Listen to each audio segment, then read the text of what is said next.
to Abrahami. Ab is the Egyptian word for heart.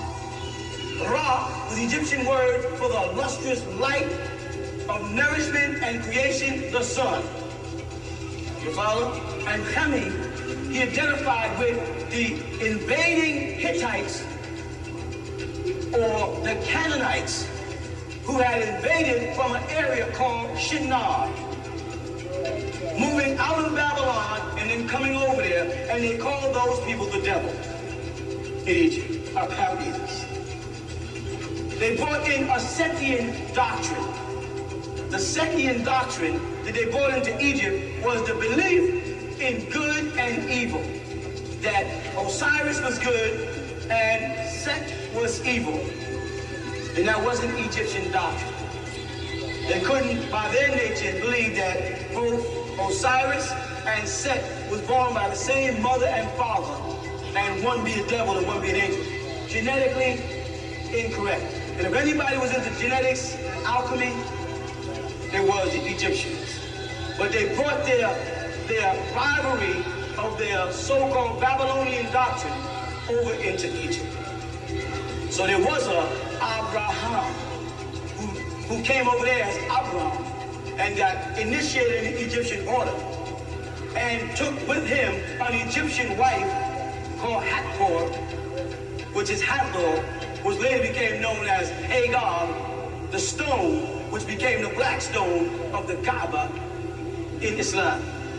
And the replica of the Kaaba, as you see, is a cube-shaped building, is not duplicated in any other Islamic architecture. Whether you're in Pakistan, or Sudan, or Egypt, or Morocco, you will never see another cube-shaped building. That cube-shaped building goes back to the 3rd dynasty under Amenhotep, who built the Mastaba pyramid, or the step pyramid, and beside it a cube-shaped building for Zulsa. It's an Egyptian structure. Muslims are encircling an Egyptian structure. And the deities that was in it were Egyptian deities that Bilal, who was a Hebrew or an Ethiopian Jew, chopped down. You see? But there is no records in history, none in Egypt, of any Isaac being there, none of any Moses being there.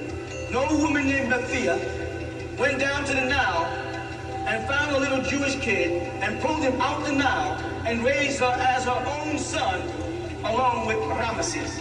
It's not, it did never happen. Do you understand this? And you gotta make the world know that did never happen. You know why? Because if it happens, if me and you left here and we went over to Korea and started a war, and we did, the Koreans would have it on record just like we do. America has records of when they went to Korea, right? And they tell their side of the story. And the Koreans have records of when the Americans came there, and they tell their side of the story. What's happening here is you have two sides to the story because these people had an encounter. The Hiroshima and Nagasaki bombing, the Japanese have a side to what really took place at Pearl Harbor. And the Americans have a side. Right here in America, the North has a side, and the South between the Confederates. So as we jump through history, when groups of people encounter each other, whether it's in war or in peace, if they are literate and record, then they keep a record of the experience. Now, if their societies or their empires or their kingdoms are utterly destroyed, you may not ever find the records. But if these people have left walls with writing, giving recipes, and diagnosed medicine, chemical formulas, like the Egyptians did, you follow? Or like the Sumerians did on the cuneiform tablets, they kept records of everything that took place in their life. If this is the way humans do when they encounter, like if you had a fight with somebody, you remember who that person was. And you remember it in your mind, And if you have to write it down, if you go down to the police department and have to file a complaint, you'd have to write out the encounter. You understand? So if a Jew, Israelite, anything you want to call, came into Egypt and took over and became the Pharaoh, as they claim Joseph did, or Joseph, it would be on record somewhere, wouldn't it? If Abraham came in there and the Pharaoh, as I said a couple of weeks ago, ignored all the beauty of all the beautiful Egyptian women and just wanted Sarah. They said they just couldn't tell the story. They had to add a little self-ego in it. He don't want none of them beautiful Egyptian women. He wants Sarah. That would be on.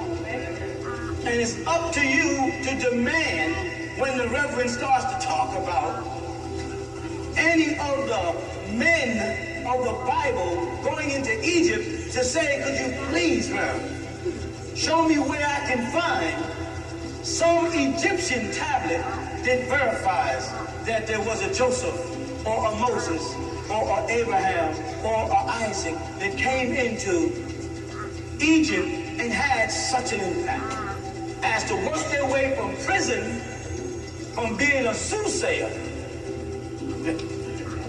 Let me stop here, because that's important to realize. Because they so good with the way they trick you that what you're not realizing is that Joseph is guilty of being a soothsayer. He's interpreting dreams, something that's against the law in Israel. That's illegal. That's called a seer, a sorcerer, a warlock. That's an evil thing to do. You don't interpret dreams. You don't do the stars. You don't deal with, what do they call it, enchantment. Those are illegal practices in Judaic teaching. So now how did Joseph justify acting like a warlock or a soothsayer or a palm reader and telling someone's dreams, which got him to become the new Pharaoh?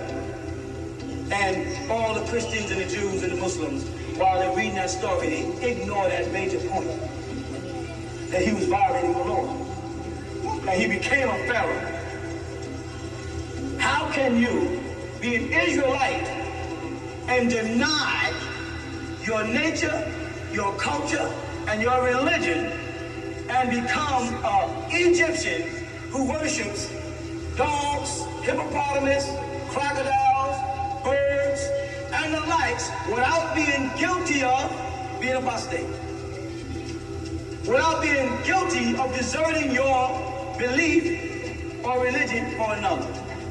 How could Joseph become a Pharaoh in a paganistic society until Jacob got there?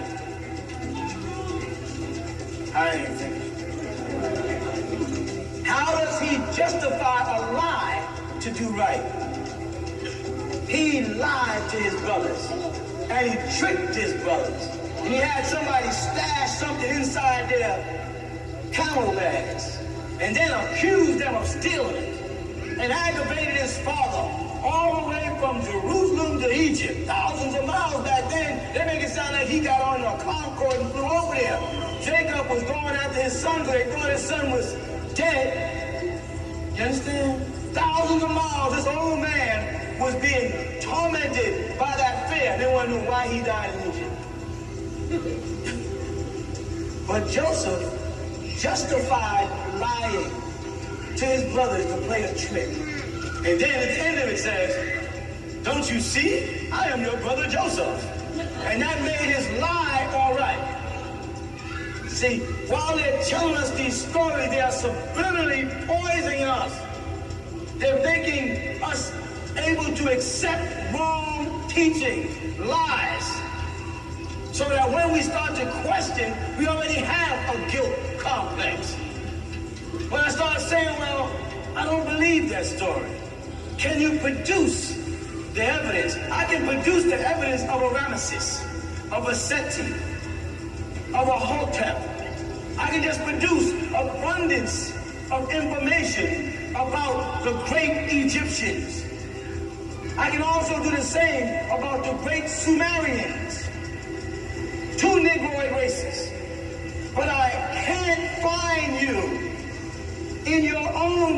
victory unless you are coming in contact with a substantiated or verified group of people.